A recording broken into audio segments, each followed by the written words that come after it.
Welcome to Gomathi's kitchen. நம்ம இன்னைக்கு பார்க்க போகிறது ரெஸ்டாரண்ட் ஸ்டைலில் தவா மஷ்ரூம் பெப்பர் ஃப்ரை எப்படி செய்யலாங்கிறது தான் பார்க்க போகிறோம். இதுக்கு ஒரு ஃப்ரெஷ்ஷாக மசாலா பவுடர் அரைச்சிட்டு இதை டவாவில் செய்ய போகிறோம்.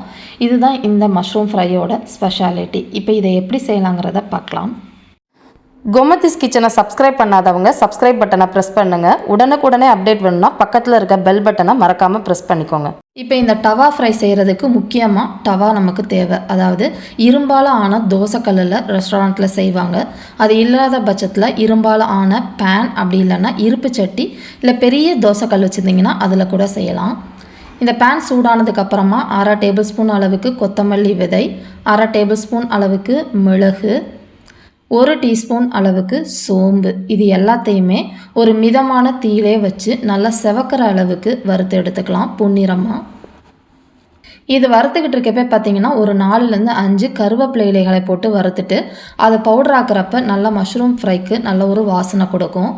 இந்த அளவுக்கு நல்லா செவந்ததுக்கப்புறமா அடுப்பை ஆஃப் பண்ணிவிட்டு தட்டில் மாற்றி ஆற வச்சு இதை நைஸாக பவுடராக்கி எடுத்து வச்சுக்கோங்க.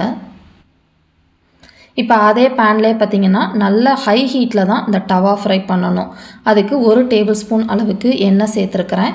எண்ணெய் சூடானோடனே ஒரு கொத்து கருவேப்பிலையை கொஞ்சம் அதிகமாகவே போட்டு பொரிய விட்டுருங்க. கூடவே ஒரு 4 பச்சை மிளகாவை கீறிட்டு இதில் சேர்த்துக்கோங்க. பச்சை மிளகாய் ஃப்ளேவர் பார்த்திங்கன்னா இந்த மஷ்ரூம் ஃப்ரைக்கு ரொம்ப ஒரு எக்ஸ்ட்ராடினரியாக இருக்கும். இதுக்கு 1/4 கப் அளவுள்ள சின்ன வெங்காயம், அப்படி இல்லைன்னா பெரிய வெங்காயத்தை இந்த மாதிரி கொஞ்சம் பெருசாக கட் பண்ணிவிட்டு அதிகமான தீயிலேயே ஒரு கண்ணாடி பதம் வர அளவுக்கு வதக்கிக்கலாம். இது ரொம்ப குழைவாக வேக வைக்கக்கூடாது, அது ரொம்ப முக்கியமாக பார்க்க வேண்டியது.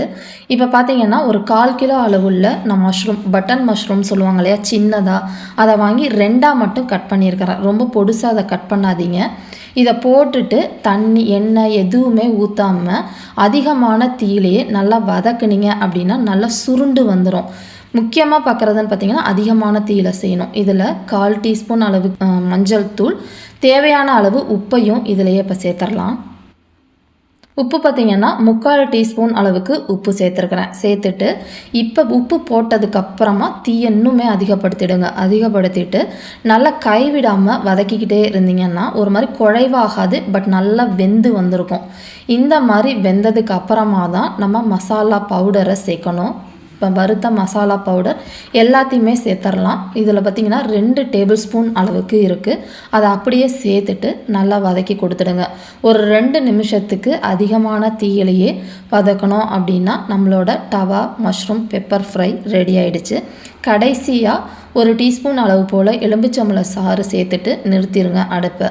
இது எல்லா வகையான சாதத்தோடையும் அதே மாதிரி சப்பாத்தியோடு வச்சு சாப்பிட்டப்ப ரொம்ப சூப்பராக இருக்கும். இதே மாதிரி அளவுகளோட இந்த டவா மஷ்ரூம் பெப்பர் ஃப்ரையை செஞ்சு பாருங்கள். செஞ்சு பார்த்துட்டு எப்படி இருக்குங்கிறத கமெண்ட் பண்ணுங்கள்.